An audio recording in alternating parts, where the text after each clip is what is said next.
Hey everybody and welcome back to the channel, and today we are talking about esports and why the industry does not make money. It's been a topic for the last couple months about how esports have not been making the money that we may have thought that it has, and the industry has been going through a lot of turmoil lately with teams having to fold, having to pull their spots from certain leagues, that kind of thing. Content creators talking about esports and just sharing their experience with not being able to make money or turn a profit at all. So because of those topics and other topics that have popped up here and there, we are starting to see the cracks in this industry that we maybe didn't see it before. Esports is an industry that is built off of potential.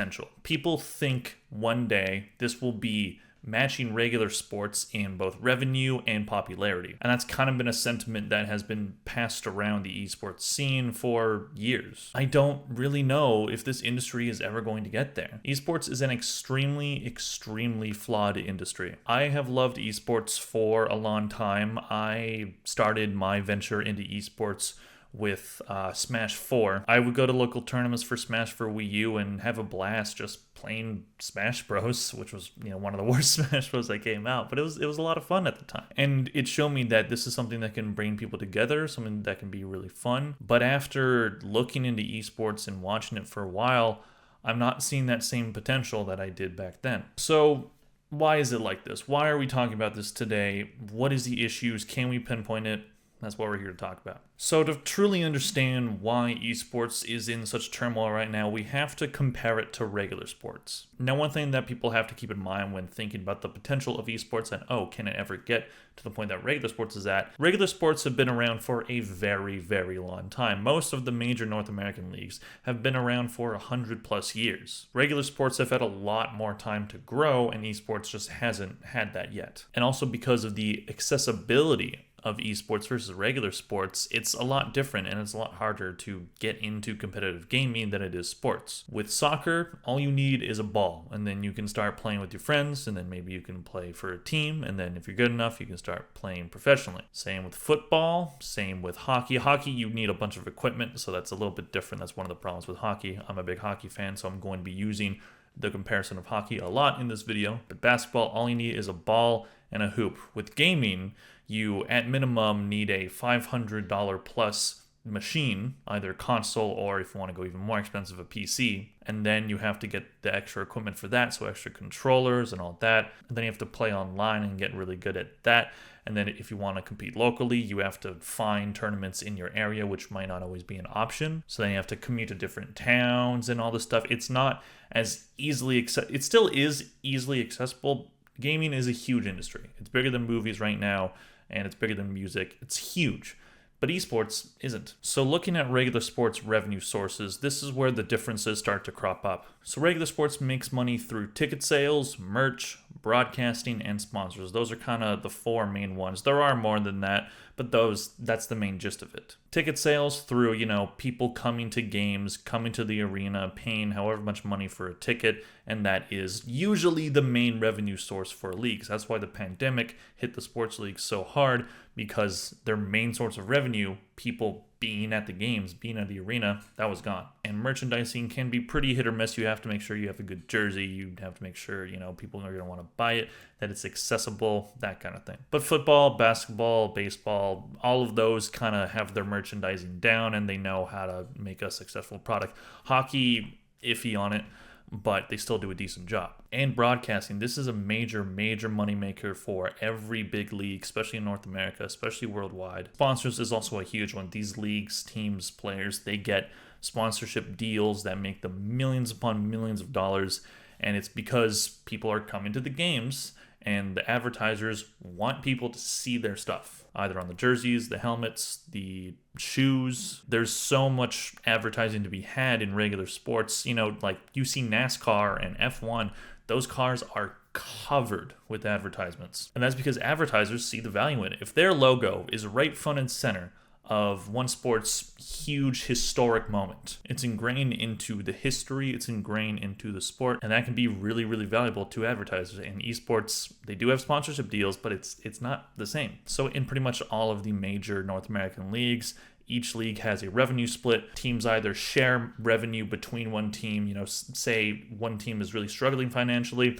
Thankfully, The revenue from other teams will be given to them to keep that team running. So that kind of makes it a all or nothing deal. It can be beneficial to some franchises, especially struggling ones, but it can also kind of hurt ones that are doing successful, because then they have to give all their money to the ones that aren't doing it's good business. But players get a percentage of that, teams and the league itself, they all kind of make the money together. It's not a perfect system, but it is there. And then talking about the broadcasting deals again, the ESPN signed a deal with the NHL for broadcasting rights for, I think it was like 10 years or something. But the NHL from that gets $400 million per year. And the reason why I'm bringing up the NHL deal and why not, MLB or NBA is because the NHL, in terms of the top 4 North American sports, it is the least popular. It's the one that doesn't make as much money as the other 3. That just goes to show that even the smallest of the major 4 sports in North America makes a lot of money per year. And then we get to the biggest sport in North America, which is the NFL. And ESPN had a deal where they give the NFL $2.7 billion per year. And that is just one of many deals that the NFL has. And this is something that esports does not have. They do not have these broadcasting deals. They have had broadcasting deals before. The Overwatch League famously struck a deal with YouTube Gaming to stream all their games exclusively on YouTube. And that effectively killed the Overwatch League because gamers were not willing to switch the platform that they watch esports on, as easy as it is. They just weren't willing to do it. And they wanted to watch it on Twitch because that's where a lot of esports are. So when you tell the fans, oh no, you have to watch it here because we want more money, it hurts the growth of it. If you're not getting as many eyes on it because you're just doing it on one platform, it doesn't exactly help you. And you can make that argument for these exclusive broadcasting deals for the major sports, but people are going to watch it anyway because they're so popular. When you're an esport, you have to be focused on growing the game and keeping that growth going. Because if that growing stops or stales at any point, you're kind of screwed. So looking at esports revenue sources, there are similarities, but it is a lot different. So there's merch, that's a common one. Sponsors, also a common one between regular sports and esports. Content creation, which is pretty exclusive to esports in that respect. And then prize money, which is just, how much teams make through getting really good results. They don't have that ticket sales as much. They do have it. I didn't put ticket sales down because it's not as common. We do have live events that do bring in ticket sales, but how much are teams really making from that? And are they successful? Are they doing well? Are they selling out? And sponsors are a big one. Teams get sponsors, leagues get sponsors, events, yada yada. And for content creation, now this is something that regular sports do as well. They have YouTube channels and TikToks and Instagram handles that all try to grow the game through social media engagement. But it seems like it's a lot more important to esports organizations. And that's because they don't have that regular ticket sale revenue coming in. There is this kind of weird connection in esports where esports and just regular content creators are kind of intertwined. Esports orgs don't really act like how sports organizations act. They sign on like content creators and streamers and stuff. And I get why. It's so that they have this revenue stream and they can, grow their game and grow their team through getting streamers that are popular. So I get that aspect of it, but it's kind of weird, isn't it? This is not something that sports has to do. I'm not going to see the Chicago Bulls sign like a YouTuber or something, You're not going to see Ludwig striking a deal with like the Los Angeles Lakers. That's not... Like maybe there'll be sponsorship opportunities there or whatever, and maybe they'll pay them to do ads or whatever, or wear the merch. But like this is something that's pretty specific where the esports orgs aren't acting like sports organizations. They're not acting like teams. They're acting like creator companies. They'll sign streamers on because that will give them a revenue source. And it kind of seems like it's not worth it to a lot of these streamers. And there's been a lot of stories with, 100 Thieves and other orgs where they sign on content creators and be like, hey, we're going to help you grow, we're going to do this, and either it falls through or it just doesn't work out, and it just ends up the esport org is taking a lot of money from this streamer that could very well use that money while they're growing, so they don't really get much out of it, and the team doesn't really get much out of it either. So it's just weird to me how that happens a lot. I get why, but it's just odd that there's this weird connection with streamers and esports. I guess because a lot of esports players need to stream to have a revenue source. So I get that, but it's just weird that this is something that like this industry has to do. Prize money, that's a big one too, but this one's not consistent. This is very inconsistent. You don't know if you're going to build a team good enough to win a championship until they win a championship. And that's if the prize pools are even that much to begin with. Like, are they really going to help you? It might help you, break even. There have been some pretty big prize pools in esports so far, but there have been a lot that are very underwhelming. I remember Champions 2021 for Valorant, Shazam complaining that he could have just made more money sitting at home streaming the event rather than going to the event and competing and winning. If he won first place, he would still make less money than he would if he just stayed home streaming. So that's another big thing, is this prize money hasn't really been helping as much as you would maybe think. And of course, you have to give some of that to the players, and then there's probably taxes involved. Like, there's a lot of aspects where prize money is just, it's inconsistent and it's just not enough a lot of the time. And in terms of the revenue split that we talked about with regular sports, it is there in esports. A lot of the franchise league do have a revenue split, but it comes from other sources and is rare. Riot, they give a lot of money to the teams to help pay for players' salary.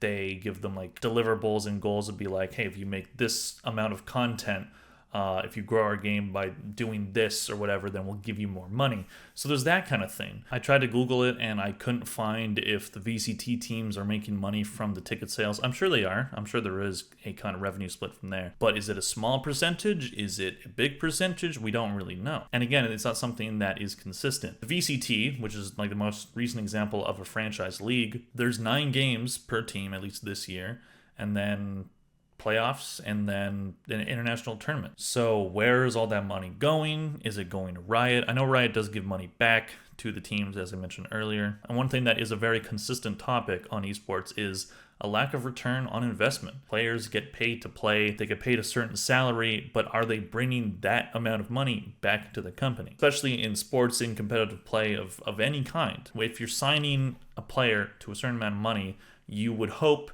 that that player would give you that same amount of money back from their performances, from them getting sponsorships, from them growing your team. You need that investment to come back and be worth it, but that isn't always the case. And in brackets, I have players overpaid ? And the reason why there's a question mark is that I don't really know if players are overpaid or not. Esports players' salaries aren't always public. They are sometimes, but it's pretty rare. So we don't really know how much players are really making per year. So I can't really say definitively if they're overpaid. There are people in the industry that have been stating that the players are overpaid, and the fact that they're getting paid for a potential growth of the industry, but that growth just hasn't been there. And that's why I put growth is a problem, because we don't always see esports flourish in the way that we hope. And I also don't like to pin the financial woes of a team on the players, because the players are just there to play. The players in any competitive league are the product. And in a lot of cases, esports players are treated terribly. They are dropped from teams on a dime. There's been so many cases of players being dropped out of the blue, taken advantage of by their organizations, and maybe the org gave them too much money on their salary,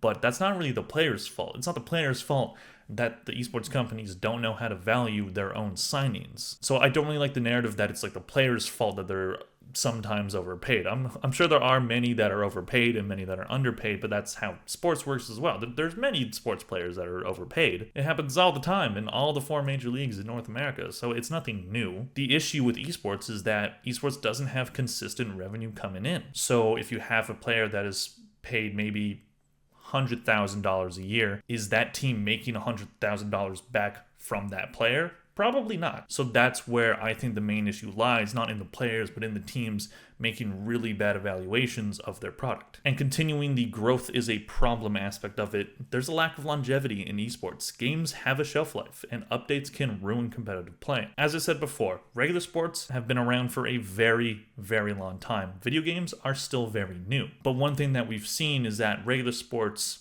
most of them have lasted for 100+ years and have been around for some of them longer than that. And they've proven that they have longevity, that they can get new people into it, that, they have the draft, they have ways of getting young people into it.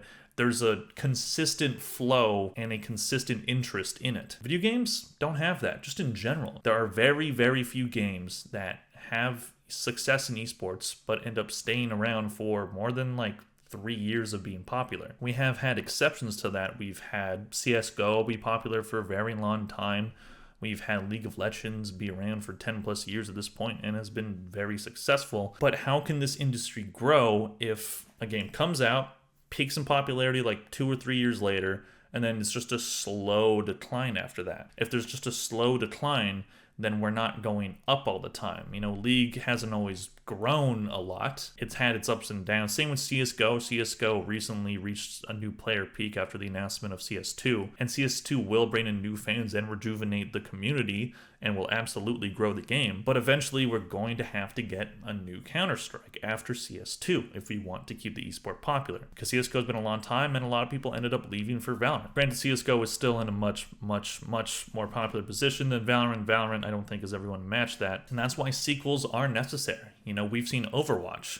Overwatch 1 came out, was really popular, had the Overwatch League, and then Blizzard ran that league into the ground, basically. And to try and get the popularity back, they made Overwatch 2. But now they've ruined that. They haven't been doing good on that either. And Overwatch 1 was ruined by updates. You know, the GOATS meta is a very good example of that, where you had this meta that came in, and then just every team started playing that meta because it was the only viable option, and it just created this really boring product for esports watchers and players alike. So people just stopped caring about it, because why pay attention to a game that its recent addition just isn't fun to play? Why should you as an esports player bank your entire career and your future on a game that may be ruined by an update in like 2 months? Overwatch 2, while it did have some decent good changes to the Overwatch formula, they made it 5v5 versus 6v6, which then meant that Overwatch teams in the Overwatch League had to drop at least one player from their entire team. So again, the orgs and the developers, they're not treating these players well or with any respect.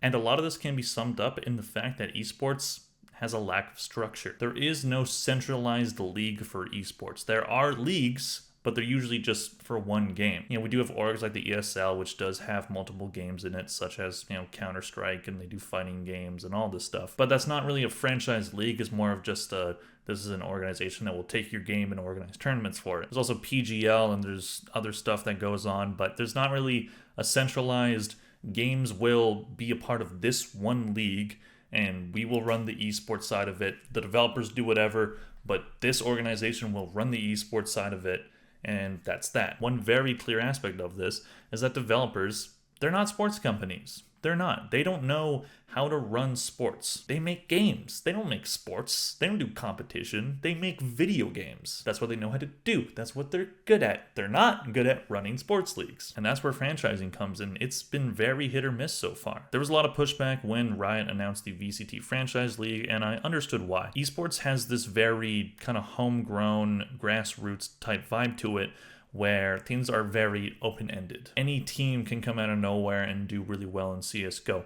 Any Smash Brothers player can just come out of nowhere and just dominate a tournament and then all of a sudden be within like the top 50 of the world. And when you have this kind of open source grassroots type vibe to it, that's what a lot of people in esports are used to. And while I understand that aspect of it, I don't see a path in esports where it becomes profitable that doesn't include franchising. Franchising is how regular sports make their money, and if esports is going to get anywhere near profitable in the same kind of way, it's going to need to happen. And viewers aren't always open to franchising because historically, developers have done a very bad job at running them. The Overwatch League is run terribly, and it's the only example, aside from the Call of Duty League, which is run by the same people, where we have teams that are geolocated, where we have teams that are specific to cities. And that's a good concept. In regular sports, that being the thing where teams are specific to one city, that automatically gives you fans, because then the local media and the local people will be like, oh, there's a new sports team here, this is my city,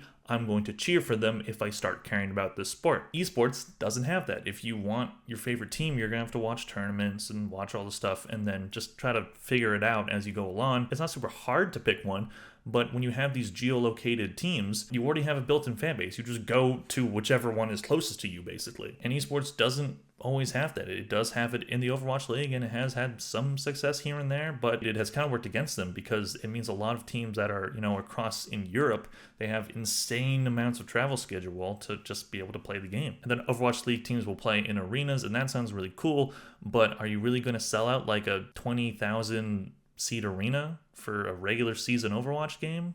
I don't know if you are. And these arenas usually are not built for esports at all. We have sports arenas that, they'll have the ground level, and then there'll be a jumbotron where you can see the action on a screen, And this can be kind of a hybrid of like basketball and hockey. You know, like this place can be a hockey rink and then be formed into a basketball court. But you have that, and then you have the jumbotron, and then the seats. This is built for regular sports, and this is perfect because you can like either watch the screen and watch just from the TV perspective, or look down and watch it happening right in front of you. Whereas esports, you can't just watch what's right in front of you because that's just the players just clicking and pressing the keyboard. So you have to be able to watch the screen. Say the jumbotron is high up so that most of the upper bowl can see it. If it's too far away, then you're on the lower bowl, and then to see the action you have to, like, if there's not a screen right near the players, you have to look up and then crank your neck like this the entire time.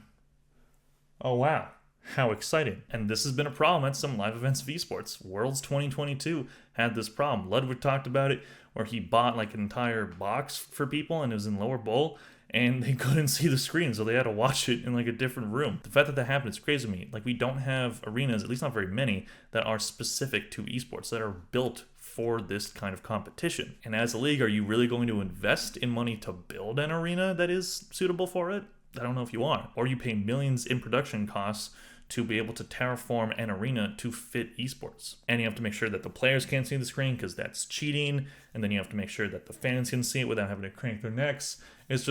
It's a problem. And in terms of sponsorships, we had a lot of teams make deals with crypto companies and crypto coins or traders. And when the crypto market crashed, all those deals fell through. Famously, TSM had the FTX deal, and FTX had one of the biggest financial scandals in North American history. And then all of a sudden, this esports team is connected to it. Well, can't do that anymore, so that deal fell through, and now TSM's entire company may be in turmoil. And new sponsorships aren't really coming in. There aren't a lot of brand new sponsorships that are really making a huge impact. We saw in the Spanish community, they got a Papa John sponsorship, and that was great, and that really helped out the community for a year. But advertisers are starting to see that this industry isn't really worth advertising in. And we just haven't seen a lot of return of investment for advertisers, so why even try? So, possible solutions. How do we fix this? How do we fix this industry that has massive potential but just not consistent revenue sources? Well, there are a couple ones that have been popping up recently. So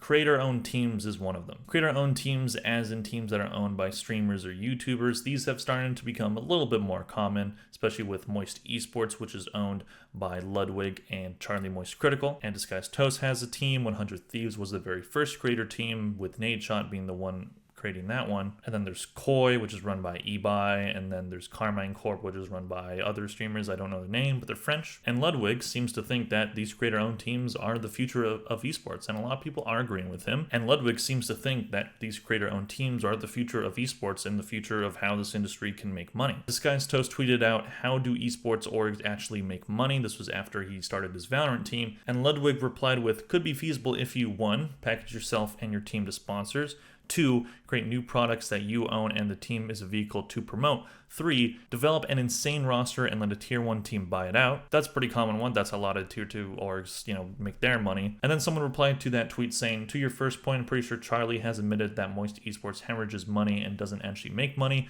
I think he said it on Trash Taste." And then Ludwig replied with, "I think a combination of these strats is like the solution. If anyone can make money in the space, it is a creator-owned team, or just burn VC/crypto money if that's still around," which it isn't. Now, I do want to make a whole video about creator-owned teams and the possibility that it could make this space money, but my problem with what Ludwig is saying is that I think it's a short-term solution to a long-term problem. Obviously, content creators coming into esports and making teams and joining teams and doing all this will grow the space. It will bring in new fans and it will sell merch. It will do a lot of good things for the space, but it doesn't establish a consistent revenue source, which this industry does not have. There are creator-run events, like there are like Twitch Rivals stuff. Ludwig and Tarek had their Valorant tournament in the off-season. So there are interesting ideas that do come from these creator-owned teams, but I don't think it's anything that's super sustainable because, again, it doesn't establish a consistent revenue source. It just kind of ups the ones that are already there. Better franchising. So as I said earlier, I do think franchising is the only path for esports to eventually have consistent money coming in. We need an esport that can come in and just be super popular and stay popular and keep growing as it ages. Because, again, Games get popular, and then they die. And then we have to have a league where this team can be played, and we have to have this league have a good plan of how to make money. Either through geolocated teams where teams can make money off of ticket sales consistently, be a really good place for sponsors to advertise their products, and just bring in a lot of new and consistent revenue sources to the space. So far, franchising has been hit or miss, as we talked about earlier.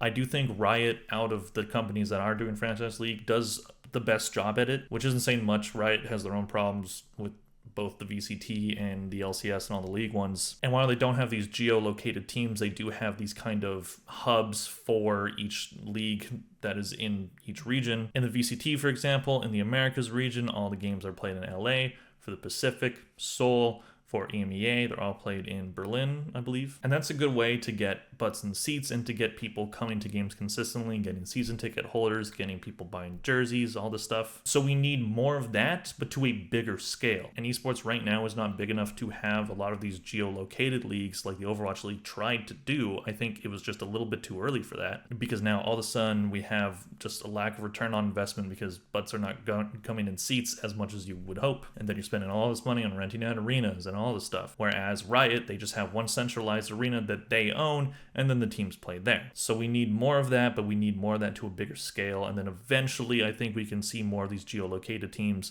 but we need the scene to grow a lot more first because it's a bit too early for that. And that goes into live events. We need more live events. We need bigger live events. We need better live events. Merch needs to improve. It's not accessible. It's uncomfortable. Weird designs. I'm just going to straight up say it. Most esports jerseys suck. They're bad. They have bad designs. They look bad. They're uncomfortable. They're these gross, glossy polyester pieces of garbage. Basketball jerseys can be worn anywhere. You can wear a Lakers jersey and you just walk out. It's just a tank top. That's all it is. With football, you have the football jackets that are very popular, so you don't even need to be wearing a jersey for that. You can just have a coat that has like the team's logo on it and it looks good, it looks stylish. Now you look like a football player, la-di-da. Whereas if you wear, say, a Energy jersey or a Crew Esports jersey or a Sentinels jersey, if you wear that outside, you kind of look like an asshole. You just look weird and it doesn't look good and you're probably uncomfortable and they're gross to sweat in and they're just not great. I haven't personally bought any esports jerseys just because none has really spoken to me and has really made me want to go out and buy them. So that needs to improve, and I commend companies and teams that are trying to do better in the merch space. 100 Thieves especially, they're trying to establish more of a fashionable line of esports wear, and I commend them on that. It has been kind of hit or miss. A lot of people clowned on their jerseys from 2022. I thought they were okay. They kind of went with like the kind of rugby sweater like design. They had the collars and then the team logo across like this. It was interesting. I didn't think it looked fantastic, but it was a step in the right direction. And then Moist Moguls, what they're going to be trying to do is they're going to be having kind of rugby style jerseys, so I think that's going to be cool if it turns out looking good. So we'll see what happens there. He did show a kind of preview design of it in a video. Just overall, the merch side of esports needs to improve for it to be taken seriously. We need better designs, we need more simplicity, we need less of this weird cringe gamer aesthetic. And that kind of flows into the point that esports, they're still just too niche. As I said previously, gaming is one of the biggest industries in the entire world. Esports is nowhere near matching that. We need more accessibility. It needs to be easier to get into esports, to watch esports, to become a player. There needs to be a streamline of it that works a lot better, such as what regular sports have and have had for decades. And marketability needs to improve. We need less cringe. There are so many esports cringe compilations. You know, I hate to shit on players for this one, but like, oh, so many of you are just so cringe. I'm sorry. Like, they do like walkouts in a lot of esports, and you know, they come and do like a pose, like they try to look cool, or they do like this or whatever, and I'm just like, what are you? Just no, stop. And this is partially on like the teams. They need to help these players be more marketable to a wider audience, not just the esports audience. We need more marketability, and we need to have it be able so that this industry can be taken seriously. Because a lot of people look at esports and just like, oh, a bunch of nerds playing video games. Who the hell cares? Less cringe is key to growing esports in general, but I don't have a lot of faith in gamers not being cringe, so we'll see. Anyways, Probably my longest video to date. I don't know what this is going to edit down to, but probably going to be very long. Thank you all so much for watching. If you liked it, please like and subscribe, and let me know in the comments down below how esports can fix the problems that they have right now. Thank you all for watching, and I'll see you in the next video. Bye.